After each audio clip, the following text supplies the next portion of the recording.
హల్లెలూయా.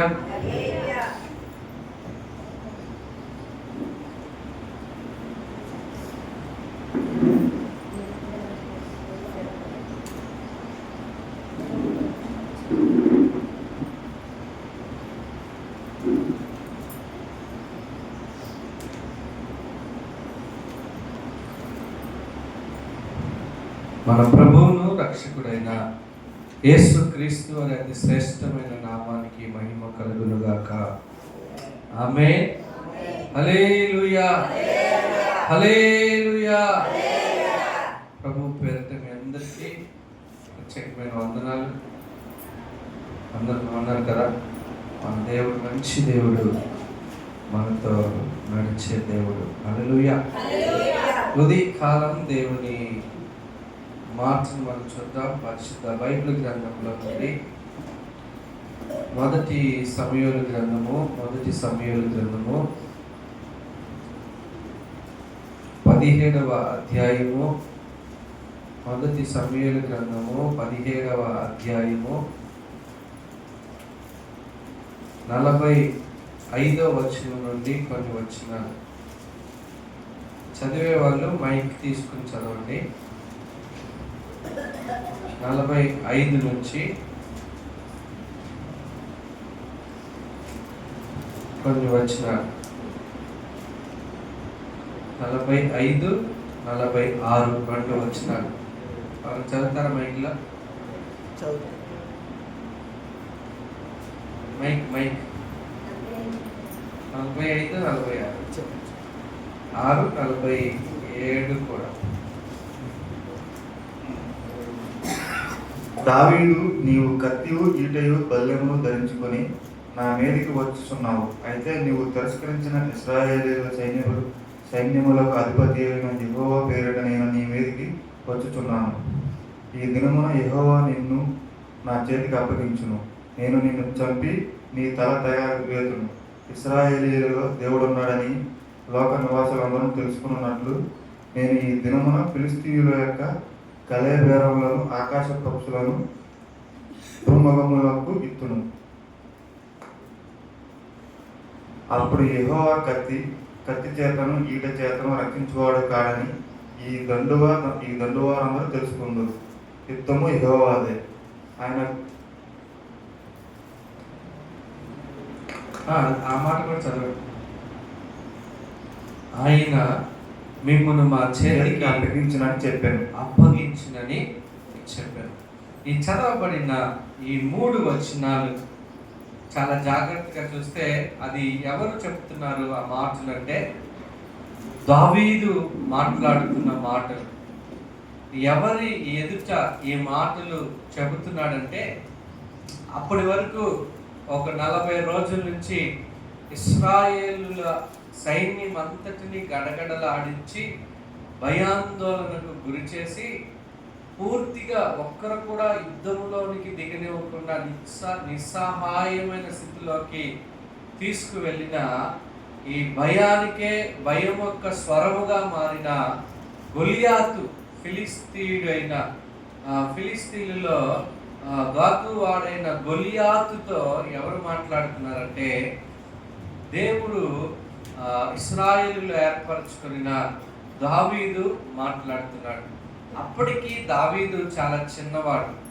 ఇంచుమించు ఉదాహరణకి 15 నుంచి 17 సంవత్సరాలు అతనికి ఉంటాయని చరిత్ర చెప్తుంది. అంటే అప్పటికి అతడు బాలుడిగానే దగ్గరగా ఉన్న వ్యక్తి. అయితే ఆ చదవబడిన అధ్యాయం మొదటి నుంచి మీరు ఇంటికి వెళ్ళి జాగ్రత్తగా చదివితే 2 మాటల్లో అధ్యాయాన్ని మొత్తాన్ని మీకు చెప్తాను. ఇక్కడ ఈ ఇశ్రాయేలు దేశానికి, ఇదిగో ఫిలిస్తీన్ల దేశానికి యుద్ధము వాతావరణం ఏర్పడింది. అక్కడ ఒక 2 కొండలు ఉన్నాయి. ఒక కొండ మీదేమో ఈ గోడ ఒక కొండ, ఈ గోడ ఒక కొండ అనుకోండి. ఈ గోడ మీద ఇశ్రాయేలుల సైన్యము, ఇశ్రాయేలులను పరిపాలించే రాజు ఉన్నారు. ఆ రోజుల్లో ఇశ్రాయేలులను పరిపాలిస్తున్న రాజు ఎవరంటే ఎవరైనా చెప్పగలరా? సౌలు మొట్టమొదటి ఇశ్రాయేలు రాజుగా ఆ కాలంలో ఉన్నాడు. ఆ తర్వాత ఇటువైపు కొండ మీద ఫిలిస్తీన్లు ఉన్నారు. ఫిలిస్తీన్లు అనగా అన్యజనులు, దేవునిని వ్యతిరేకించే ప్రజలు, అలాగే ఇశ్రాయేలులను కూడా ఎప్పుడు చంపాలని, నష్టపరచాలని ఎదురు చూసే ప్రజలు. ఇప్పుడు ఈ ఇశ్రాయేలులకు, ఈ యొక్క ఫిలిస్తీన్లకు ఈ యొక్క 17వ అధ్యాయంలో ఏం సంభవించిందంటే యుద్ధము సంభవించింది. ఈ యుద్ధము సంభవించినప్పుడు ఈ ఇశ్రాయేలులందరూ ఒక కొండ మీద ఉన్నారు, ఈ ఫిలిస్తీన్లందరూ ఒక కొండ మీద ఉన్నారు. ఈ కొండకి మధ్యలో ఏముందంటే ఒక లోయ ఉంది. ఏముంది? జాగ్రత్తగా. ఇప్పుడు ఈ యొక్క ఫిలిస్తీన్లలో నుండి, ఈ యొక్క సైన్యములో నుంచి ఒక వీరుడు, సూర్యుడు, బలాఢ్యుడైన ఈ యొక్క గొలియాతు ఈ యొక్క లోయలోకి దిగొచ్చి కొండ మీద ఉన్న ఇశ్రాయేలు ప్రజలతో సవాలు విసురుతున్నాడు. ఏంటంటే ఎప్పుడు మేము కొట్టుకోవడం కాదు, కానీ ఈసారి కొత్తగా యుద్ధాన్ని మనం చేద్దాం. ఇదిగో మాలో నుండి నేను ఒక్కడినే వస్తాను, మీలో నుండి ఎవరైనా ఒకడు రండి, వాడు నన్ను గెలిస్తే మేమందరము మీకు బానిసలుగా పనిచేస్తాం. లేదు, మీరు నా చేతుల్లో ఓడిపోతే మీరందరూ మాకు బానిసలు అయిపోవాలి అని చెప్పి ఆ అరుస్తున్నాడు, కవ్విస్తున్నాడు, హేళన చేస్తున్నాడు. మీలో పురుషుడు అనేవాడు లేడా? మీలో బలాఢ్యుడు అనేవాడు లేడా? మీలో వీరుడు లేడా? శూరుడు లేడా? ఒక్కడు కూడా లేడని అతడు హేళన చేస్తూ, రాజును దూషిస్తూ, సైనికులను దూషిస్తూ, ఆఖరికి అతడు ఏ స్టేజ్కి వెళ్ళాడంటే ఇశ్రాయేలులో ఆరాధించే దేవుణ్ణి కూడా దూషించడం మొదలు పెట్టాడు. ఇక్కడ చూడండి, వారు ఆ కొండ మీద ఉన్నారు, వీరు ఈ కొండ మీద ఉన్నారు. ప్రతిరోజు ఈ సవాలు విసురుతున్నాడు. రోజు వచ్చి ఇతడు ఆ లోయలోకి వచ్చినప్పుడు ఎలా వచ్చాడంటే యుద్ధ సైనికునికి ఉండవలసిన ఆ కవచకాలన్నిటిని ధరించుకున్నాడు. అతడు కిరీటాన్ని ధరించుకున్నాడు, ఇక్కడ ధరించుకున్నాడు, పాదాలకు ధరించుకున్నాడు, కాళ్ళకి ధరించుకున్నాడు. ఆ కవచకములన్నీ ఒక రకంగా బుల్లెట్ ప్రూఫ్ లాగా తన శరీరం అంతటిని ఏ దాడి జరిగినా, ఎటు నుంచి బాణం వచ్చినా అతనికి ఏం కాదు. అంత షీల్డ్ ధరించుకుని అతనికి ముందు ఇంకొక వ్యక్తిని పట్టుకుని, ఆ వ్యక్తి డాలు పట్టుకుని చాలా చాలా కావాల్సిన అన్ని ప్రికాషన్స్ అన్ని తీసుకుని ఆ యుద్ధంలోకి దిగారు. కానీ ఇశ్రాయేలు ప్రజలు ఈ గొలియాతును చూసి ఎవరు కూడా గొలియాతుతో యుద్ధం చేయడానికి రాలేకపోతున్నారు. ఎందుకంటే ఈ గొలియాతు అందరి సైనికుల వంటి సైనికుడిగా లేడు. అతడు ఒక బలాఢ్యుడుగా, వీరుడిగా ఉన్నాడు. మహా అయితే మనుషులు ఎన్ని అడుగులు ఉంటారు చెప్పండి? 6 అడుగులు, 5 నుంచి 4 నుంచి 6 అడుగులు లేదా 6.5 హైట్ మ్యాక్సిమం. కానీ ఇతడు దగ్గరగా 9 నుంచి 11 అడుగుల మధ్యలో ఉండేవాడు. అంత బలాఢ్యుడు, అంత వీరుడు.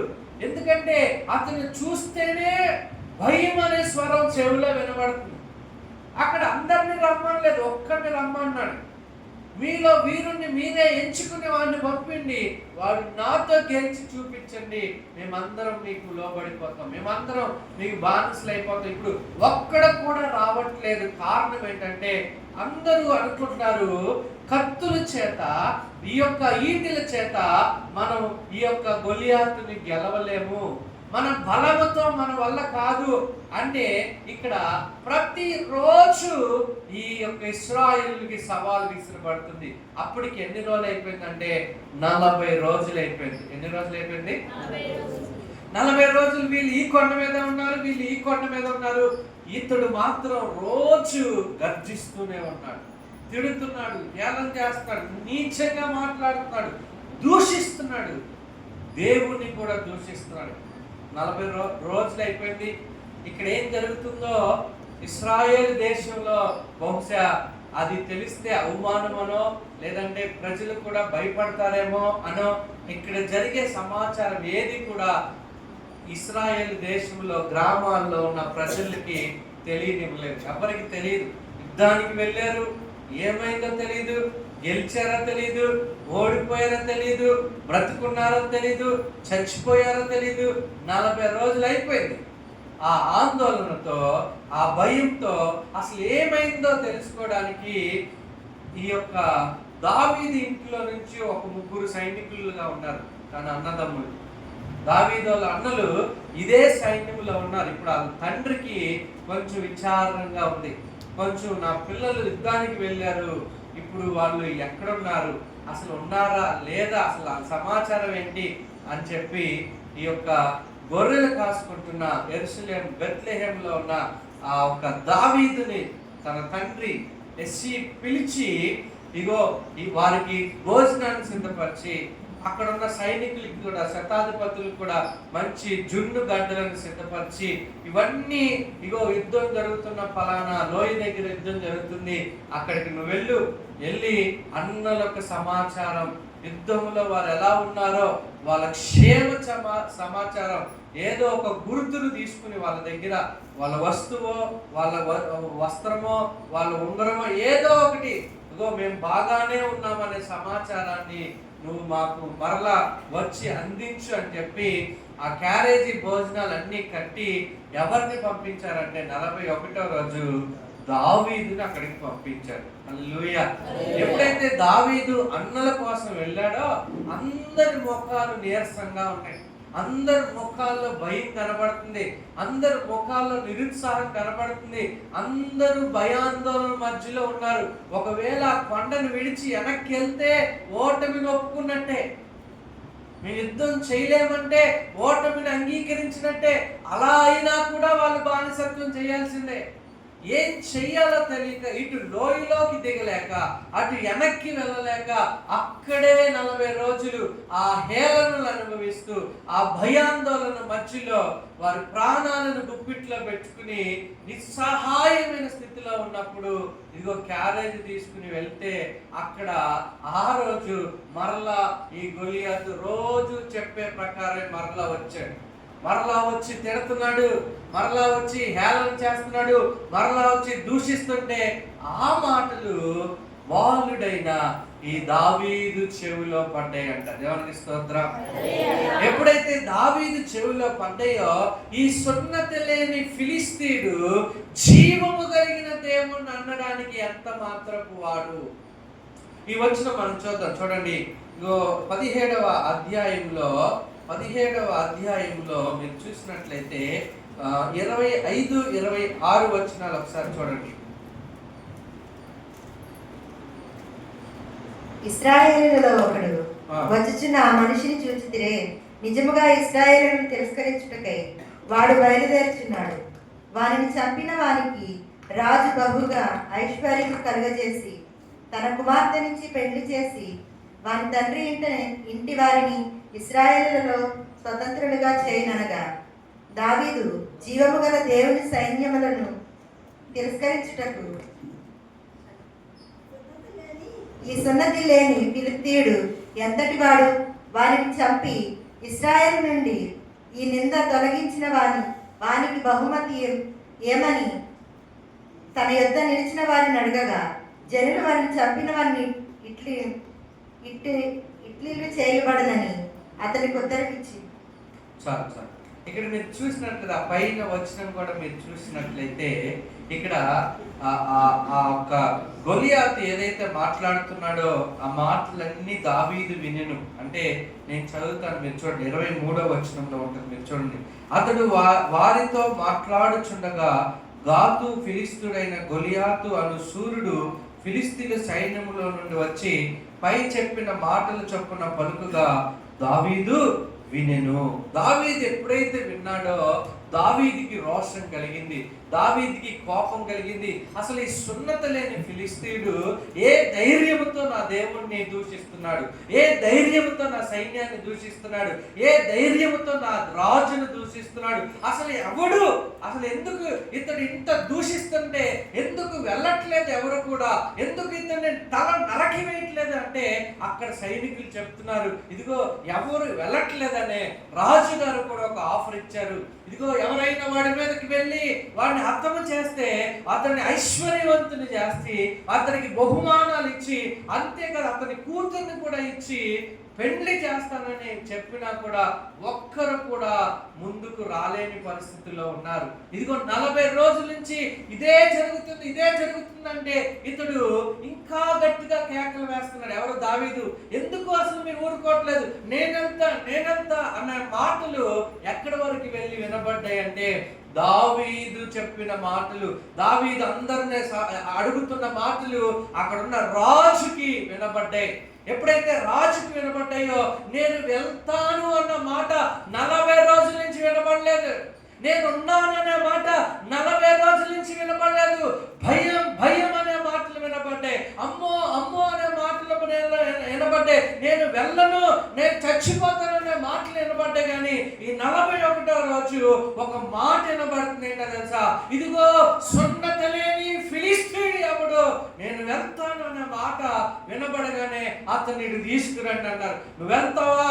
నిజంగా వెళ్తావా అంటే, అయ్యా రాజా నేను వెళ్తాను అనగానే వెంటనే రాజుగారు అన్నారు, అతడు వెళ్ళడానికి పర్మిషన్ ఇచ్చారు. అతన్ని వెళ్ళనివ్వండి, మనం కూడా ఏం చేయలేని స్థితిలో ఉన్నాం, అతడు ఏం చేస్తాడో మనం చూద్దామని దావీదుని గొలియాతు మీద యుద్ధం చేయడానికి పంపిస్తే, అతనికి కావాల్సిన వస్తువులు తీసుకువెళ్ళు, కత్తులు తీసుకువెళ్ళు, కట్టాలు తీసుకువెళ్ళు, కవచకాలు తీసుకువెళ్ళు అంటే అవేమీ నాకు వద్దని చెప్పి ఒక 5 రాళ్లను తీసుకుని ఆ లోయలోకి దిగడం మొదలు పెట్టాడు.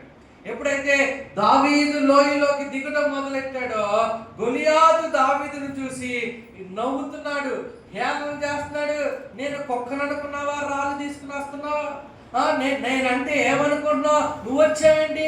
సైనికులు వస్తారనుకుంటే, బలాఢ్యులు వస్తారనుకుంటే, వీరత్వం కలిగిన వారు వస్తారనుకుంటే, బాలుడవు, కుర్రోడివి, కత్తి కూడా సరిగ్గా పట్టుకోవడం రాని వాడివి, నువ్వు వస్తావా అన్నప్పుడు దావీదు గొలియాతు ఎదురుగుండా వచ్చి, ఇక్కడి నుంచి మనం చదువుకున్నాం ఇందాక 45 నుంచి అక్కడి నుంచి జరిగింది. ఏమని అంటున్నాడు? అక్కడ దాకా వచ్చి ఇదిగో హేళన చేసిన గొలియాతు ఎదుట దావీదు నిలబడి ఏమంటున్నాడంటే, దావీదు నీవు కత్తియు ఈటియు బల్లెమును ధరించుకుని నా మీదికి వచ్చి ఉన్నావు. అయితే నీవు తిరస్కరించిన ఇశ్రాయేలుల సైన్యములకు అధిపతి యెహోవా పేరట నేను నీ మీదకి వచ్చుచున్నాను అంటున్నాడు. దేవునికి స్తోత్రం. నువ్వు బుల్లెట్ ప్రూఫ్ వేసుకుని వచ్చావు, నువ్వు నీ ముందు డాలును పట్టుకునేవాడిని, ఈటిని పట్టుకునేవాడిని వేసుకుని వచ్చావు. నేను ఎలా వస్తున్నాను తెలుసా? ఏ ఇశ్రాయేలులను తిరస్కరించావో, ఏ ఇశ్రాయేలు రాజులను తిరస్కరించావో, ఆ ఇశ్రాయేలు సైన్యానికి అధిపతి అయిన ఆ యెహోవా పేరట నేను నీ ఎదురుగా వస్తున్నానని ఆయన ప్రకటించాడు. దేవునికి స్తోత్రం. అంటే సైన్యములకు అధిపతి అయిన యెహోవా పేరట నేను వచ్చుచున్నాను. యెహోవా సైన్యములకు అధిపతి అయిన యెహోవా అనే మాటకు అర్థం ఏంటంటే, హీబ్రూలో ఇగో ఈ నెల క్యాలెండర్ లో రాయబడింది యావే సబావోత్. అందరూ చెప్పండి, యావే ఏమే కాదు, యావే సబావోత్ అంటే సైన్యములకు అధిపతియగు యెహోవా పేరట నేను వస్తున్నానని ఎప్పుడైతే చెప్పాడో, వచ్చిన ఆయన ఇంకా ఏమని ప్రకటించాడంటే, మీరు చూసినట్లయితే అక్కడ రాయబడింది 46వ వచనంలో, ఈ దినమున యెహోవా నిన్ను నా చేతికి అప్పగించును, నేను నిన్ను చంపి నీ తల తెగవేతును. ఇశ్రాయేలులో దేవుడు ఉన్నాడని లోక నివాసులందరూ తెలుసుకొనున్నట్లు నేను ఈ దినమున ఫిలిష్తీయుల యొక్క కళేబరములను ఆకాశ పక్షులకు మృగములకు ఇత్తును. ఎందుకంటే అప్పుడు యెహోవా కత్తి చేతను ఈటి చేతను రక్షించువాడు కాడని ఈ దండు వారందరూ తెలుసుకొందురు. యుద్ధము యెహోవాదే, ఆయన మిమ్మును మా చేతికి అప్పగించును. దేవునికి స్తోత్రం. హల్లెలూయా, హల్లెలూయా. 40 రోజుల్లో అనేక మంది భయం అనే గుప్పిట్లో ఉన్నారు, నిరుత్సాహంలో ఉన్నారు, ఓటమిలో ఉన్నామని ఉన్నారు, ఇంకా అయిపోయిందని అనుకున్నారు. ఇంకా మనం ఇంకా బానిసలు అవ్వాల్సిందేమో అనుకున్నారు. ఎందుకంటే అనేక సార్లు శత్రువుల కింద ఇశ్రాయేలు బానిసలుగా మారడం మనం చూస్తున్నాం. న్యాయాధిపతుల గ్రంథంలో కూడా శత్రువులు వీళ్ళని కొల్లగట్టి వీళ్ళందరినీ బానిసలుగా తీసుకువెళ్ళిపోయినట్టుగా మనం చూస్తున్నాం. యుద్ధంలో ఎవరు ఓడిపోతే గెలిచిన వారికి బానిసత్వం చేయాల్సిందే ఓడిపోయిన వాళ్ళు. ఇంకా మనం మరలా బానిసలుగా వెళ్ళిపోతామేమో అని అనేక మందిలో ఉన్న పరిస్థితుల్లో ఒక్కడిని దేవుడు నడిపించాడు. ఆ ఒక్కడే దావీదు. దేవునికి స్తోత్రం. ఆ దావీదు గొలియాతు మాటలు విన్నప్పుడు దావీదుకి భయము కలగలేదు. దావీదుకి ఏం కలిగిందో తెలుసా? రోషము కలిగిందంట. దేవునికి స్తోత్రం. హల్లెలూయా. అసలు సున్నత లేనివాడు, నువ్వు అన్యజనుడవు, నా దేవుణ్ణి విమర్శించేంత తోడువా, నా సైన్యానికి ఎదురు నిలిచేంత ఓడువా, అసలు నా దేవుడు ఈ యొక్క ఇశ్రాయేల్ రాజ్యానికి ఎన్ని విజయాలు ఇచ్చారో నీకు తెలుసా? నాకు తెలుసు అని చెప్పి, ఇదిగో నేను వారికి లాగా ఉన్న వ్యక్తిని కాదు, నేను విశ్వాసము కలిగిన వ్యక్తిని అని ఎరిగి అతడు విశ్వాసముతో గొలియాతు ఎదురుకుండా వచ్చి నిలబడ్డాడంట. దేవునికి స్తోత్రం. హల్లెలూయా. చూడండి, గొలియాతు కేవలం మనిషి కాదు. గొలియాతు ఎవరంటే అతడు భయము యొక్క స్వరమై ఉన్నాడు. అక్కడ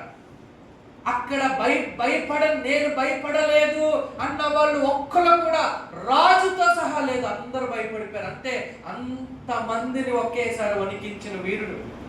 సామాన్యమైన వాడు కాదు, చాలా బలము కలిగిన వాడు, చాలా గొప్పగా కలిగిన వాడు, చాలా ఆజాన బాహుత్వం కలిగిన వాడు, ఒక రకంగా యుద్ధ శూరుడు అని చెప్పొచ్చు. అలాంటి వ్యక్తి వీళ్ళందరినీ వణికించిన పరిస్థితుల్లో 40 రోజులు ఇశ్రాయేలు దేవుణ్ణి అవమానించినప్పుడు ఈ 40 దేనికి సూచనగా ఉందంటే పరీక్షలకు సూచనగా ఉంటాయి. ఇక్కడ మీరు చూడండి, ఈ 40 రోజులు ఇశ్రాయేల్ సైన్యానికి పరీక్ష ఎదురైంది, కానీ ఎవ్వరు కూడా నిలబడలేకపోయారు. ఎందుకంటే వారందరూ కూడా విశ్వాసములో జారిపోయిన వారిగా ఉన్నారు. వారందరూ కూడా దేవుని వైపు చూడలేని వారిగా ఉన్నారు. వారందరూ కూడా దేవుని మీద ఆధారపడలేని వారిగా ఉన్నారు. వారందరూ కూడా అక్కడ ప్రార్థించినట్టు కూడా లేదు, అనగా వారు ప్రార్థన లేని వారిగా ఉన్నారు. అందుకే వారి కంటి ముందు ఎవరు కనబడుతున్నారంటే గొలియాతు తప్ప ఇంకేం కనబడట్లేదు. గొలియాతుకు సవాలు తప్ప ఇంకేం కనబడట్లేదు. అంత భయములోకి వెళ్ళిపోయారు వాళ్ళంతా. కానీ దావీదుకి ఏ మాత్రం కూడా భయము దావీదుని అంటలేకపోయింది, దిగులు దావీదుని అంటలేకపోయింది. రోషము మాత్రమే, విశ్వాసముతో అతడు రేగుతున్నాడు. తన హృదయం మండుతుంది. ఎందుకంటే అతడు కత్తుల మీద ఆధారపడలేదు, అతనికున్న సైన్యం మీద ఆధారపడలేదు. అతడు జీవము కలిగిన యావే సభావతైన సైన్యములకు అధిపతియగు యెహోవా మీద అతడు ఆనుకున్నాడు. దేవునికి స్తోత్రం. ఎప్పుడైతే ఆనుకున్నాడో ఇక్కడ మీరు చూసినట్లయితే, మీరు చాలా జాగ్రత్తగా ఆలోచన చేసినట్లయితే, ఇదిగో దావీదు ఆ యుద్ధం మామూలు యుద్ధం కానప్పటికీ, అది అసమాన యుద్ధం అయినప్పటికీ, ఒకవైపు ఇక్కడ మీరు చూడండి, అతనికి ఏమున్నాయి? శిరస్సు నుంచి అరిపాదం వరకు ప్రొటెక్షన్ ఉంది. ఎవరికి? గొలియాతు. అతనికి ఏ కత్తి తీసుకెళ్లి దింపినా దిగదు. అతనికి కావాల్సిన సంరక్షణ టెక్నాలజీ మొత్తం వినియోగించుకుంటున్నారు. కానీ వీళ్ళ దగ్గర ఏమీ లేని పరిస్థితుల్లో ఉన్నారు. అంటే దాని అర్థం ఏంటంటే ఆ పరిస్థితుల మధ్యలో వారికి టెక్నాలజీ లేకపోయినా, వాళ్ళ దగ్గర యుద్ధ సామాగ్రి లేకపోయినా, దావీదు దగ్గర ఏముందో తెలుసా? విశ్వాసం ఉంది. దేవునికి స్తోత్రం. ఈ మాట గుర్తుపెట్టుకోండి, దావీదులో ఏముంది? అందరు చెప్పండి, ఏముంది? ఎవరి మీద విశ్వాసం? సైన్యములకు అధిపతియగు యెహోవా మీద, యావే సబావోత్ మీద పరిపూర్ణమైన విశ్వాసాన్ని దావీదు కలిగి ఉన్నాడు. అందుకే గొలియాతు ఎదుట ఇలా అనలేదు, నేను నీకంటే బలవంతుణ్ణి, రా చూసుకుందామని దావీదు అనలా. దావీదు ఏమన్నాడో తెలుసా? ఇదిగో నీ ఎదురుగా నేను కాదు నిలబడేది, నా దేవుడే యావే సబావోతుని ఎదుట నిలబడుతున్నాడు. దేవునికి స్తోత్రం. హల్లెలూయా. యావే సభావత్తు గురించి మనం ఆలోచన చేసినట్లయితే ఈ భౌతిక రాజ్యాలన్నిటిపై ఆయన అధికారం కలిగిన దేవుడు. పరలోక సైన్యానికి, పరలోక అధిపతులన్నిటికీ, దేవదూతల సమూహ సైన్యానికి ఆయన అధిపతి అయిన దేవుడిగా ఉన్నారు. దేవునికి స్తోత్రం. ఈ లోకంలో, పై లోకంలో ఉన్న నక్షత్రాల సమూహం అంతటికి ఇగో ఆత్మీయ యుద్ధంలో జరిగే అనేక పోరాటాల మధ్యలో ఆయన అద్భుతమైన అధికారము కలిగిన దేవుడిగా, సార్వభౌమ అధికారము కలిగిన వాడుగా దేవుడు ఉన్నారు. దేవునికి స్తోత్రం. కాలముల మీద, చరిత్ర మీద, సమయముల మీద, పరిస్థితుల మీద, ప్రభావాల మీద అన్నిటి పైన ఆయన సంపూర్ణ అధికారం కలిగిన దేవుడిగా ఆయన ఉన్నాడు. అంతేకాదు సాతాను సామ్రాజ్య సైన్యం అంతటి కంటే బలమైన దేవుడిగా ఆయన ఉన్నాడు. దేవునికి స్తోత్రం. హల్లెలూయా. ఇప్పుడు దావీదు ప్రకటిస్తుంది అదే. ఏమని ప్రకటిస్తున్నాడో తెలుసా? నా వెనక సైన్యములకు అధిపతియగు దేవుడు ఉన్నాడు. ఆయన పేరట నేను వస్తున్నాను.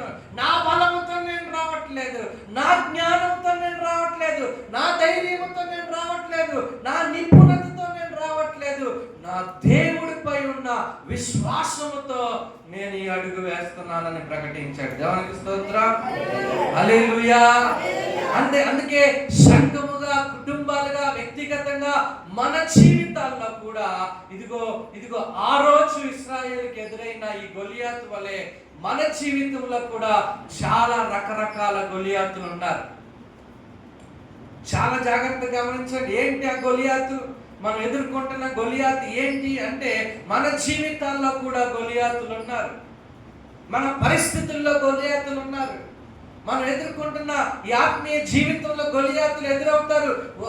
వాటి యొక్క ఉద్దేశం ఏంటంటే నిన్ను భయపెట్టాలి, నీ జీవితాన్ని కృంగదీయాలి, నిన్ను నాశనం చేయాలి, నిన్ను బెదిరించాలి, నిన్ను గాయపరచాలి, నీ ఆత్మీయ జీవితంలో, విశ్వాస జీవితంలో నిన్ను నీరు కారేటట్టు చేయాలి అని వాడు సవాలు విసురుతారు. ఈ రోజున చాలా మంది విశ్వాసుల్లో భయం, అన్నిటికీ భయం. ఆ భయమే నీ గొలియాతు అయి ఉన్నది. పిల్లల భవిష్యత్తును గురించి భయం, ఆర్థిక పరిస్థితుల గురించి భయం, సేవకులకు కూడా భయం, పరిచర్య గురించిన భయం, మందిరం గురించిన భయం,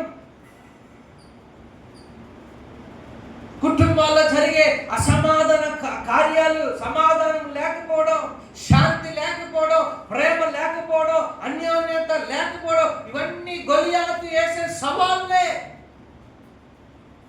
ఎందుకంటే కొంతమంది ఇంటికి వెళ్ళాలంటే భయం, భర్త వస్తున్నాడంటే భయం, తండ్రి వస్తున్నాడంటే భయం, భార్యతో మాట్లాడాలంటే భయం, ఏదైనా చెప్పాలంటే భయం. ఎందుకంటే ఎవరు కూడా దైవికమైన మనసుతో నడిపించబడే వాళ్ళు లేరు. చిన్న కళ వస్తే వణికిపోతారు, రేపేం జరుగుతుందో తెలియదు, భయం, బయటికి వెళ్తే తిరిగి వస్తామో రామో భయం. ఇవన్నీ ఏంటో తెలుసా? మన జీవితాల్లో వ్యతిరేకంగా నిలబడుతున్న గొలియాతులే. మన మైండ్ మీద దాడి చేస్తే, మన ఆలోచన మీద దాడి చేస్తే, మన మనస్సు మీద దాడి చేస్తే, మన అంతరంగం మీద దాడి చేస్తే, మన ఆత్మీయ జీవితాల మీద దాడి చేస్తే, మనల్ని సమాధానం లేకుండా చేస్తుంది ఈ గొలియాతు యొక్క ప్రభావం. నువ్వు నిజంగా నీ పరిస్థితులను బట్టి నువ్వు భయపడుతున్నావంటే నువ్వు గొలియాతుకి భయపడుతున్నావని లెక్క.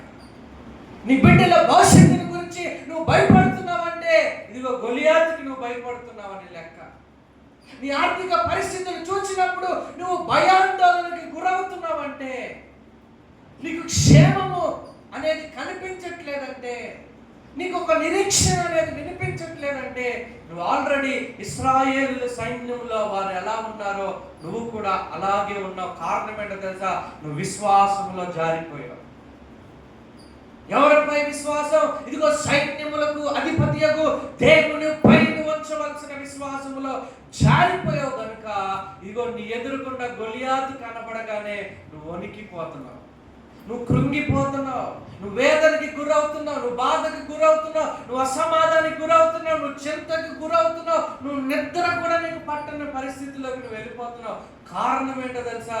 నువ్వు విశ్వాసంలో సన్నగిల్లిపోయావు. ఇశ్రాయేలు సైన్యం అంతా ఈ యొక్క గొలియాతును చూసి వణికిపోయారు. కారణం ఏంటో తెలుసా? వారు దేవునిపై ఉంచవలసిన విశ్వాసాన్ని కోల్పోయారు. కానీ అదే దావీదు ఎదుట అదే మాటలు వినబడినప్పుడు, అవే అబద్ధాలు వినబడినప్పుడు, అవే దూషణలు వినబడినప్పుడు, అవే హేళనలు వినబడినప్పుడు దావీదులో హృదయంలో ఏం పుట్టిందో తెలుసా? రోషం పుట్టింది, విశ్వాసం పుట్టింది. దేవునికి స్తోత్రం. హల్లెలూయా. ఎవరు నువ్వు నా ఎదుటికి వచ్చి మాట్లాడడానికి అని చెప్పి గొలియాతు ఎదురుకుండా వెళ్ళి నిలబడి యెహోవా నామమును అధికారముతో అతడు ప్రకటించాడు. ఎలా ప్రకటించాడు తెలుసా? విశ్వాసముతో ప్రకటించాడు. దేవునికి స్తోత్రం. హల్లెలూయా, హల్లెలూయా. నీవు నేను ఈ ఆత్మీయ జీవితంలో నేర్చుకోవాల్సింది ఏంటో తెలుసా? నీ ఎదురుకుండా గొలియాతు నిలబడినప్పుడు నువ్వు భయపడి వెనక్కి పారిపోవడం కాదు, నిలబడి గొలియాతుతో నువ్వు మాట్లాడాలి. దేవునికి స్తోత్రం. హల్లెలూయా. ఎవరితో మాట్లాడాలి? గొలియాతుతో మాట్లాడాలి. అంటే నీ ఆర్థిక పరిస్థితులతో నువ్వు మాట్లాడాలి, నిన్ను భయపెట్టే అనారోగ్యంతో నువ్వు మాట్లాడాలి, నిన్ను కృంగదీసే మాటలతో నువ్వు మాట్లాడాలి, అపవాదిని చెవుగా చెప్పే అబద్ధాలతో నువ్వు మాట్లాడాలి. తిరిగి ఏం మాట్లాడాలి తెలుసా? విశ్వాసముతో నువ్వు మాట్లాడాలి. దేవునికి స్తోత్రం. హల్లెలూయా, హల్లెలూయా, హల్లెలూయా. ఇదిగో అపవాదిని ఎదురుకుండా గొలియాతు వలె నిలబడి మాట్లాడతాడు. ఏంటంటే నీకెవ్వరు లేరు, నువ్వు ఒంటరి వాడివి, ఒంటరి దానివి, నువ్వెందుకు పనికిరాని దానివి, నీ వల్ల ఎవరికి ఉపయోగం లేదు, నీ వల్ల నీ జీవితం ఇంతే, నీ బ్రతుకంతా ఈ కష్టాలు నువ్వు పడాల్సిందే, ఈ కన్నీళ్లు నువ్వు అనుభవించాల్సిందే, నీ జీవితంలో ఏది మారదు, నువ్వెంత ప్రార్థన చేసినా అనవసరం, నువ్వెంత ఉపవాసం ఉన్నా అనవసరం, నీ జీవితమే దరిద్రంతో పుట్టావు నువ్వు అని అపవాది నీతో మాట్లాడతాడు గొలియాతు వలె. నువ్వేం చెప్తావో తెలుసా? అవునయ్యా, అవునయ్యా, నేనెందుకు పనికిరాని దాన్ని, నేనెందుకు వ్యర్థమైన దాన్ని, నన్ను ఎవరు ప్రేమించరు, నేనెందుకు, నా జీవితమే ఎందుకో నాకు అర్థం కావట్లేదు, ఎవరు నా పక్షాన లేరు, నేను ఒంటరి దాన్ని, నేను బ్రతకడమే కష్టంగా ఉంది, నా జీవితంలో ఆశీర్వాదం లేదు, అద్భుతం లేదు, స్వస్థత లేదు, దేవుడు కూడా నన్ను పట్టించుకోవట్లేదు అని వారు చెప్పిన అబద్ధాలన్నిటిని నువ్వు మోసుకుని తిరగడం కాదు. వెంటనే ఇగో నువ్వు అపవాది చెప్తాడు, నువ్వెందుకు పనికిరాని దాను అంటే నువ్వు చెప్పాలంటే తెలుసా? క్రీస్తు నన్ను తన రక్తములో కడుక్కుని తన ఉద్దేశాల కొరకు నన్ను నిలబెట్టాడు, నేను ఆయనకు పనికొచ్చే వ్యక్తిని. దేవునికి స్తోత్రం. హల్లెలూయా. నేను నీకు పనికి రాకపోవచ్చు, నా దేవునికి నేను పనికి వస్తాను. అందుకే ఒక రోజు నా కొరకు నన్ను తీసుకెళ్ళడానికి నా ప్రభు రాబోతున్నాడు అని చెప్పాలి. దేవునికి స్తోత్రం. హల్లెలూయా. వాడు చెప్తాడు, నువ్వు బలహీనురాలివి, బలహీనురాలివి. నువ్వు చెప్పాలి, నేను ఎప్పుడు బలహీనున్నా అప్పుడే బలవంతుడిని, ఎందుకంటే నన్ను బలపరచు క్రీస్తు నందు నేను సమస్తము. ఇది విశ్వాసముతో మాట్లాడు. యేసయ్య కూడా చెప్పాడు, ఏమని చెప్పాడు తెలుసా? మీలో ఆవగింజంత విశ్వాసం ఉంటే, ఎంతంట? ఆవగింజంత విశ్వాసం ఉంటే ఇదిగో మీరు ఆ కొండతో మాట్లాడండి. ఎవరితో మాట్లాడాలి?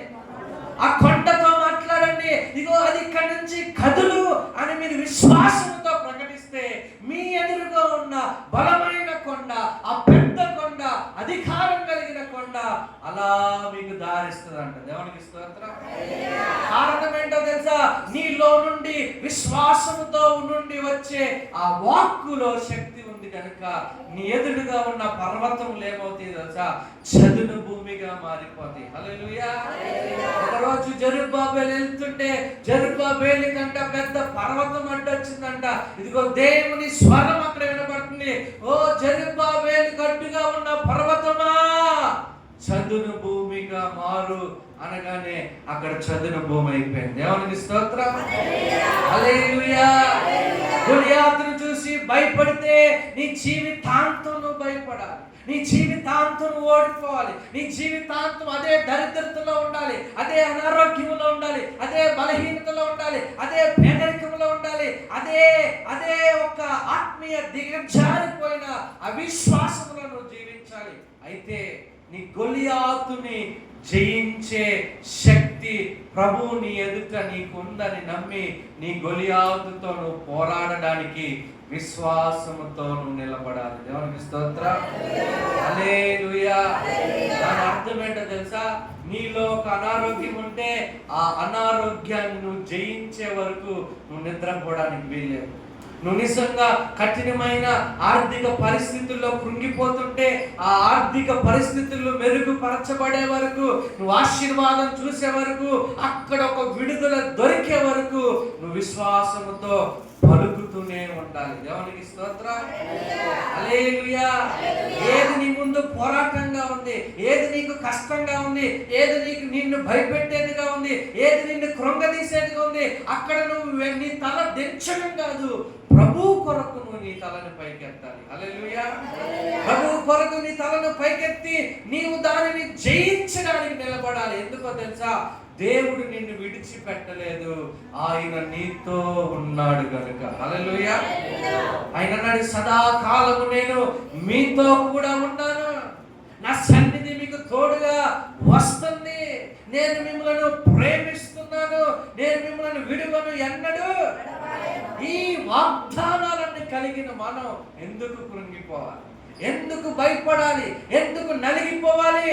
పోరాడు నీ పరిస్థితుల మధ్యలో, నిలబడు నీ పరిస్థితుల మధ్యలో. అది కొండైనా సరే, అది గొలియాత్ అయినా సరే, విశ్వాసముతో నువ్వు నిలబడితే విజయము నీదే. దేవునికి స్తోత్రం. హల్లెలూయా. అందుకే నువ్వు ఎప్పుడు కూడా నీకు నువ్వు చెప్పుకోవాలి, ఏంటో తెలుసా? నేను ఒంటరి వాణిని కాదు, సైన్యములకు అధిపతి యెహోవా నాకు తోడై ఉన్నాడు. స్తోత్రం చెప్పండి. నువ్వు ఒంటరి దానివా? చెప్పండి, మీరు ఒంటరివానా? కాదు, మీరు ఎవరు?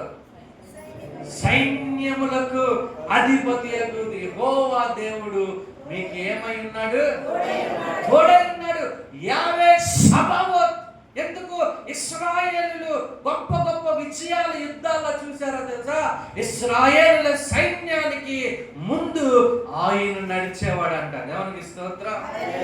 హల్లెలూయా. నీకు తోడై ఉన్న దేవుడు నిన్ను బలపరచగలిగిన వాడు, నీ తలను పైకెత్తగలిగిన వాడు, నిన్ను నడిపించగలిగిన వాడు. అంతేకాదు, యుద్ధము ఆయన చేసి విజయాన్ని నీకు ఇచ్చేవాడు. దేవునికి స్తోత్రం. హల్లెలూయా. హల్లెలూయా. హల్లెలూయా.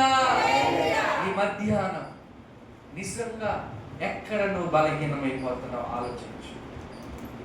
ఎక్కడ నీ విశ్వాసాన్ని కనపరచలేకపోతున్నావు? ఎందుకు ఊరికూరికే కృంగిపోతున్నావు? ఎందుకు ఊరికూరికే ఏడుస్తున్నావు? ఎందుకు అనాథలాగా ఫీల్ అవుతున్నావు? ఎవరు లేరు నాకు, ఎవరు రారు నాతో అని ఎందుకు? ఎవరు చూడట్లేదు నన్ను, ఎవరు పట్టించుకోవట్లేదు నన్ను, ఎవరు ప్రేమించట్లేదు నన్ను, దీని నుండి నేను బయటికి రాలేకపోతున్నాను అని నువ్వేం పలుకుతున్నావో తెలుసా? విశ్వాసాన్ని పలకట్లేదు, అవిశ్వాసపు మాటలను పలుకుతున్నావు. దాని వలన నువ్వు ఇంకా జారిపోయే ప్రమాదం, నువ్వు ఇంకా నలిగిపోయే ప్రమాదం ఉంది. వాటి వలన నీకేదైనా సింపతి ఈ లోకంలో దొరికిద్దేమో, ఎవరైనా జాలి పడతారేమో, కానీ విజయం నీకు రాదు. విజయం చూడాలంటే నీలో చింత కాదు, చింతను పక్కన పెట్టి విశ్వాసాన్ని పెంపొందించుకోవాలి. హల్లెలూయా. అందుకే వాక్యం సెలవిస్తుంది, మీరు విశ్వాసం గలవారై ఉన్నారో లేదో మిమ్మల్ని మీరు పరీక్షించి తెలుసుకోండి. ఎందుకంటే దేవుని యొద్దకు వచ్చేవాడు ఆయన ఉన్నాడని రావాలంట. తను వెతుకువారు తనకి ఫలము దయచేవాడని నమ్మాలంట. అంటే విశ్వాసంతో నువ్వు నిలబడకపోతే, నువ్వు ప్రార్థించినా, నువ్వు వాక్యం చదివినా, నువ్వు మందిరానికి వచ్చినా, నువ్వు కన్నీరు కాచినా, నువ్వు ఉపవాసం ఉన్నా, నువ్వు ఆరాధించినా, నువ్వు చేతులెత్తినా, ఇవన్నీ నీ జీవితంలో ఎలా నువ్వు చేయాలో తెలుసా? విశ్వాసముతో చేయాలి. ఎవరికి తెలుసా? సైన్యములకు అధిపతియగు నా దేవుడు. హల్లెలూయా. డాక్టర్ గారు చెప్తారు, ఏం చెప్తారు? అమ్మా చాలా కష్టం, రిపోర్ట్లు ఏవి మంచిగా, ఇక నువ్వు ఇక అయిపోయింది, ఇక నీవు అనుకుంటావు నాకు సమాధి పెట్టానేమో, ఇక నా ఆస్తి ఎవరికి ఇవ్వాలి, అక్కడ ఉంటాక ఇవ్వడానికి.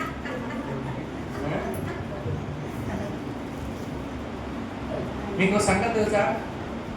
అక్కడ వచ్చిన రిపోర్టే రిజల్ట్ కాదు, మనమే రిజల్ట్ ఇచ్చేస్తున్నాం. కానీ విశ్వాసంలో ఉన్న వాళ్ళు ఏం చేస్తారు తెలుసా? యుద్ధములోకి దిగక ముందే విజయాన్ని ప్రకటిస్తారు. దేవునికి స్తోత్రం. దావీదు చేసింది అదే. యుద్ధంలోకి దిగక ముందే, కత్తిని పట్టుకోక ముందే, రాయిని విసరక ముందే ఏమన్నాడు తెలుసా? ఈ రోజు నీ తలని తెగవేస్తాను, దేవుడు నిన్ను నా చేతికి అప్పగిస్తాడు. ఆయన ఉన్నాడని సర్వలోకం తెలుసుకుంటది. అంతేకాదు, ఈ సైన్యంలో ఉన్న వాళ్ళందరూ దేవుడు ఈటి చేతనే కాదు, తన రక్షణ కూడా తన ద్వారా అనుగ్రహించబడుతుంది అని వీళ్ళు తెలుసుకుంటారని ముందే ప్రకటించాడు. ఎప్పుడు ప్రకటించాడు? కార్యాలు జరిగిన తర్వాత ఎవరైనా సాక్ష్యం చెప్తారు, ప్రభు నామ స్తోత్రం, మీ అందరికి వందనాలు, దేవుడు నా కన్నీరు చూచారు, నా ఉపవాసం, దేవుడు అద్భుతం. అప్పుడు ఎవరైనా చెప్తారు సాక్ష్యం.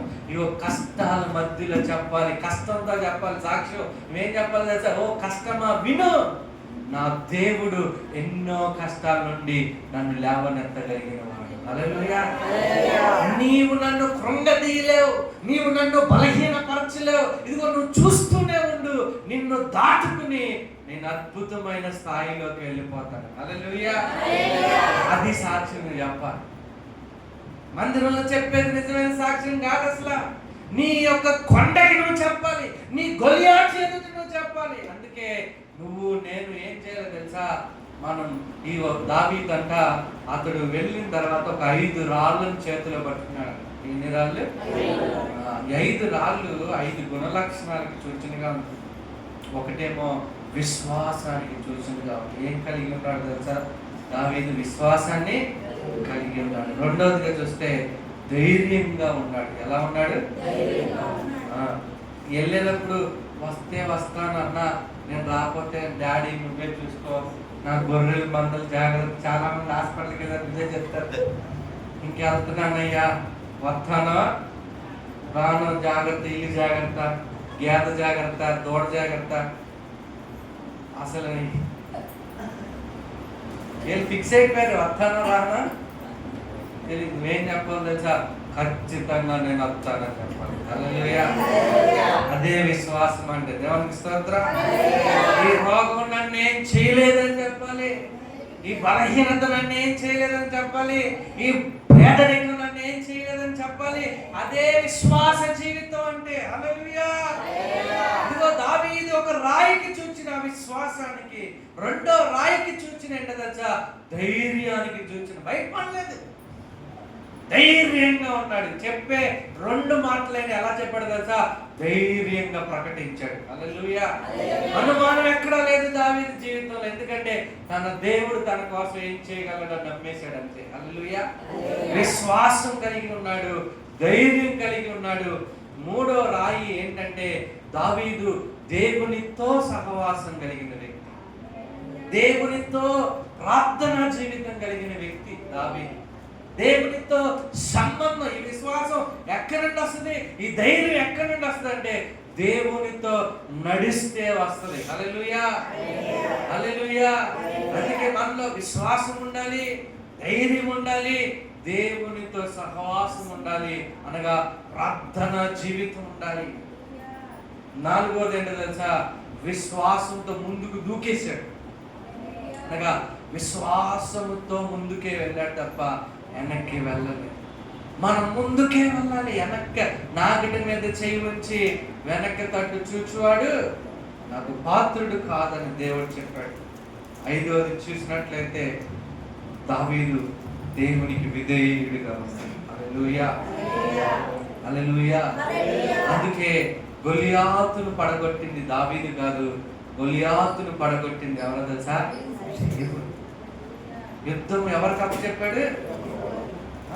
ఆయన జ్ఞాపకాలని ఈయన పడుకున్నాడా? ఈయన ఏం చేశాడు? విశ్వాసముతో నిలబడ్డాడు, విశ్వాసముతో మాట్లాడాడు. ఏం చేశాడు?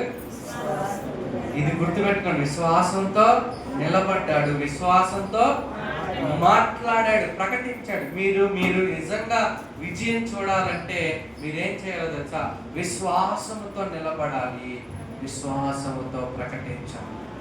ఒకడు హృదయమందు విశ్వసించి నోటితో ఒప్పుకుంటే వానికి ఏం కలుగుతుంది తెలుసా?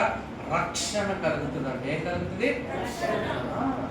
మరణము నుండి రక్షణ, నరకము నుండి రక్షణ, శ్రమల నుండి రక్షణ, అపవాది కుయుక్తుల నుండి రక్షణ. ఎలా కలుగుతుంది? విశ్వసించి నోటితో ఒప్పుకోవడం వల్ల. అందుకనే ఈ మాటలు మన జీవితాల్లో మర్చిపోకూడదు. ఆత్మీయ ఇంత రహస్యం. గొలియాతు ఏం చేస్తాడు తెలుసా? మన మీద, మన ఆత్మీయ జీవితం మీద, మన ప్రార్థనా జీవితం మీద, మన విశ్వాసం మీద, మన ధైర్యం మీద, మనకి దేవునికి ఉన్న సహవాసం మీద దాడి చేస్తూ ఉంటాడు. మందిరానికి వెళ్ళొద్దు, నువ్వు ప్రార్థన చేసుకోవద్దు, నువ్వు బిజీ, నువ్వు చాలా బిజీ, నువ్వు పనులు చేసుకో. నువ్వు దేవుడి మందిరానికి రావద్దు, వెళ్ళు 500 పాస్టర్ గారికి ఆయనకేం తెలుసు, నువ్వు వెళ్ళి సంపాదించుకో, పనికి వెళ్ళు. ఇలా చెప్తా ఉంటాడు. వాడు తెలియకుండా నీ జీవితంలో దాడి చేయడం వలన విశ్వాసాన్ని కోల్పోతావు, ధైర్యాన్ని కోల్పోతావు, ఆయనతో ఉన్న సహవాసాన్ని కోల్పోతావు, ఆ విశ్వాసంతో నడిచే ఆ నడకను కోల్పోతావు. ఇవన్నీ కోల్పోయినప్పుడు ఎప్పుడైతే నీ ఎదుట గొలియాతు నిలబడతాడో నీకేం అర్థం కాదు. నువ్వు జయించడం నీకు చేత కాదు. ఎందుకంటే నీలో విశ్వాసం పోయింది, జారిపోయింది, ప్రార్థన లేదు, నీలో సరైన ఆత్మీయత లేదు, సరైన మంట లేదు, సరైన ఉపవాసం లేదు, దేవుడితో సహవాసం లేదు, మందిరానికి వచ్చే క్రమబద్ధమైన జీవితం లేదు. నిన్ను లాగేయాల్సిన రీతిలో వాడు లాగేశాడు. ఇప్పుడు నీ మీద దాడి చేయడం మొదలు పెడతాడు. దేనికో తెలుసా? నిన్ను వాడిని బానిసగా చేసేసుకుంటాడు. అందుకనే వాడు యుద్ధము ఎలా ప్రారంభించాడో తెలుసా? మాటలతో ప్రారంభించాడు. ఎలా ప్రారంభించాడు? ఆ అధ్యాయం చదువుకోండి. మాటలతో వాళ్ళందరినీ కృంగదీసేశాడు, మాటలతోనే భయపెట్టేశాడు, మాటలతోనే వాళ్ళందరూ పారిపోయేటట్టు చేశాడు. యుద్ధం చేయలేదు, మాట్లాడాడు, దూషించాడు, యాగం చేశాడు, వాళ్ళ తప్పులు ఎత్తి చూపించాడు, వాళ్ళ బలహీనతలు ఎత్తి చూపించాడు. అపవాది కూడా అదే చేస్తాడు, మాటలతో దాడి చేస్తాడు. మన మీద మాటలతో నిన్ను కృంగదీయాలని చూస్తాడు. అలాంటి పరిస్థితుల్లో నువ్వు ఒకటి గుర్తుపెట్టుకోవాలి, నువ్వు యెహోవా సబావోతును ప్రకటించాలి. హల్లెలూయా, హల్లెలూయా.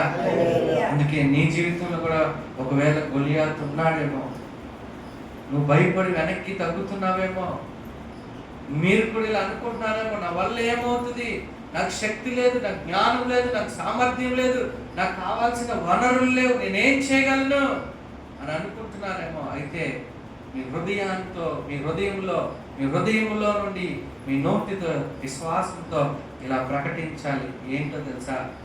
ఈ పరిస్థితులన్నిటి మధ్యలో నేను ఒంటరిగా లేను, సైన్యములకు అధిపతి యెహోవా నాకు తోడై ఉన్నాడు అని ప్రకటించాలి. హల్లెలూయా.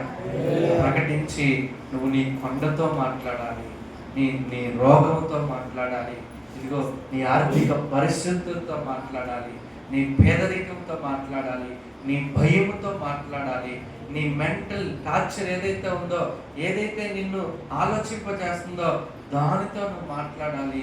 ఇదిగో నీ ఎదురుగుండా ఉన్న గొలియాతుతో నువ్వు మాట్లాడే వ్యక్తిగా ఉండాలి. హల్లెలూయా. మాట్లాడాలి, మాట్లాడాలి, మాట్లాడాలి.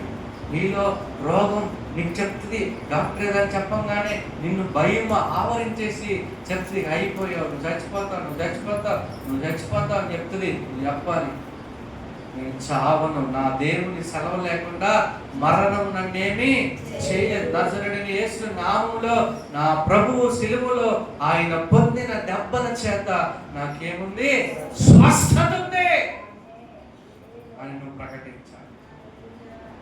విశ్వాసంతో ఏదో ఒక 2 నిమిషాలు యేసు నామములో నేను ప్రకటిస్తున్నాను అని వెళ్ళి మళ్ళీ పడుకుంటాయి జరగదు. నీ రోగముపై నీకు జయము నీకు దొరికే వరకు నువ్వు అక్కడే పోరాడే వ్యక్తిగా నిలబడాలి. హల్లెలూయా, హల్లెలూయా. ఈ ఆర్థిక పరిస్థితులను మాట్లాడాలి. ఏంటి తెలుసా? ఇదిగో ఈ ఆర్థిక పరిస్థితులను, ఈ అప్పులు తీసుకొచ్చిన దురాత్మ నేను నీతోనే ప్రకటిస్తున్నా. ఇదిగో నా దేవుడు నన్ను దీవించబోతున్నాడు. ఆయన సెలవిచ్చాడు. ఫలానా వాక్యం 128వ అధ్యాయం ద్వితీయోపదేశ ఖండంలో ఆయన మాట సెలవిచ్చాడు. నీవు నా మాటలు శ్రద్ధగా ఆలకించి వాటిని గైకొంటే ఇదిగో నేను నిన్ను ఆశీర్వదిస్తానని చెప్పాడు. ఇదిగో నేను ఆయన మాట వినడానికి లోబడుతున్నాను. ఇదిగో నేను ఆయన మాట శ్రద్ధగా ఆలకించి ఆయన ఆజ్ఞలు అనుసరించడానికి నేను ఇష్టపడుతున్నాను. ఇదిగో ఈ రోజు నుంచి నేను ప్రభు దీవెన పొందబోతున్నాను. ఈ యొక్క దరిద్రతను తీసుకొచ్చిన దురాత్మ నా ఇంటిలో నీకు అధికారం లేదు. నజరుడైన యేసు నామములో వెళ్ళిపో అని నువ్వు ప్రకటించాలి. హల్లెలూయా, హల్లెలూయా. నీ భర్త వల్ల నీకు సమస్య అయితే నువ్వు గొడవ పెట్టుకోవాల్సింది భర్తతో కాదు. తెలుసా నీకు? ఆత్మ సంబంధమైన పోరాటం ఎలా ఉంటుందంటే నువ్వు గొడవ పెట్టుకోవాల్సింది భర్తతో కాదు. నీ ఇంటిలో నువ్వు ప్రార్థనలో విశ్వాసంతో నువ్వు ప్రకటన చేయాలి. నా భర్తను పాడు చేయాలని చూసు, నా కుటుంబంలో ఉన్న సమాధానాన్ని దొంగిలిస్తూ, నా యొక్క ఆనందాన్ని దొంగిలిస్తూ, ఇదిగో ఇంతవరకు నువ్వు నా ఇంటి మీద నీకు ఇష్టం వచ్చినట్లుగా నువ్వు చేసావు. ఈ రోజు నుంచి నీకు ఏ మాత్రం కూడా నా గృహంలో నేను హక్కు ఇవ్వట్లేదు. ఎందుకంటే ఈ గృహానికి నా సైన్యములకు అధిపతియగు దేవుడే అధిపతిగా నేను ప్రకటిస్తున్నాను. హల్లెలూయా. ఆయన సమాధానం నా ఇల్లంతా ఏలుబడి చేయబోతుంది. ఇదిగో నేను ఆయన రక్తములో కడగబడి ఆయన సొత్తుగా ఉన్నాను. ఇదిగో నా భర్తను పాడు చేయాలని చూస్తున్న దురాత్మ, త్రాగుడు తీసుకొచ్చిన దురాత్మ, మా మధ్య అసమాధానం తీసుకొచ్చిన దురాత్మ, ఇంకా నీ ఆటలు సాగవు. యేసు నామములో నేను ప్రకటిస్తున్నాను. నా కుటుంబాన్ని, నా భర్తను విడిచి వెళ్ళిపో, నీ స్థలానికి వెళ్ళిపో. నీ స్థలము నరకం, నరకానికి వెళ్ళిపోమని ఆజ్ఞాపిస్తున్నాను అని నువ్వు ప్రకటిస్తూ ఉండాలి. దేవునికి స్తోత్రం, హల్లెలూయా. ఎప్పుడైతే అలా నువ్వు ప్రకటిస్తావో దేవాది దేవుని కృప నిన్ను ఆవరిస్తుంది. ఆయన విజయాలు నిన్ను కమ్ముకుంటే దావీదు ఇశ్రాయేలుకి ఎలాంటి విజయాన్ని కలుగజేశాడో నీ కుటుంబానికి, ఈ పరిచర్యలకి, ఈ సంఘానికి, ఈ సమాజానికి నువ్వు కూడా విజయాన్ని అందించే దావీదులాగా దేవుని కొరకు నిలబడతావు. హల్లెలూయా, హల్లెలూయా. అందుకనే మీ పక్కన వాళ్ళకి చెప్పండి, కృంగిపో మాకు చెప్పండి. కృంగిపోవద్దు, నలిగిపోవద్దు, ఏడవద్దు, దేనికి భయపడద్దు. సైన్యములకు అధిపత్యకు దేవుడు నీకు తోడుగా ఉన్నాడు. ఇప్పుడు చెప్పండి, దేవుడు వాళ్ళ ముఖానికి చూసి చెప్పండి, దేవుడు మన పక్షముగా ఉండగా మనకు విరోధి ఎవడు? దేవుడు మన పక్షం ఉండగా మనకు విరోధి ఎవడు? చెప్పండి. దేవుడితో పోరాడి గెలవగలిగిన వారు ఉన్నారు ఇక్కడ? సాతాను సైన్యము దేవునితో పోరాడి గెలవగలదా? దేవుడే యుద్ధంలో దిగితే సైన్యము సైన్యము సైన్యము సంచులు చదువుకుని నరకానికి వెళ్ళిపోవలసిందే. నీ పక్షాన్ని నిలిచేది అల్లాటప్ప మనిషి కాదు. నీకు తెలుసా, ఈ ఫిలిస్తీన్లు ఎవరి వైపు చూసి విర్రవీగుతున్నారంటే గొలియాతును చూసి విర్రవీగుతున్నారు. ఏమైందో తెలుసా? గొలియాతు తల నరకబడింది. హల్లెలూయా, హల్లెలూయా. నీ విశ్వాసం గొలియాతు కాదు, మన విశ్వాసం ఎలా తెలుసా? గొలియాతు తలను నరకగలిగిన దేవాది దేవుడిని. హల్లెలూయా. ఈ యొక్క మధ్యాహ్నం నీ జీవితంలో విశ్వాసం కలిగి ఉంటావా? విశ్వాసం కలిగి నీ నోటిని దేవుని వాక్యం కొరకే వాడతావా? సమాధానం కొరకే మాట్లాడతావా? అవిశ్వాసం మాటలు మాట్లాడకుండా జాగ్రత్త పడతావా? అలా ఉండేటట్టయితే నువ్వు ఎలాంటి పరిస్థితుల్లో ఉన్నా నా దేవుడు నీకు విజయాన్ని ఇవ్వబోతున్నాడు. లేచి నిలబడండి. మనం అద్భుతమైన ప్రకటనతో మనం ప్రార్థన చేద్దాం. Hallelujah, hallelujah, hallelujah, hallelujah, hallelujah, hallelujah. Thank you Jesus.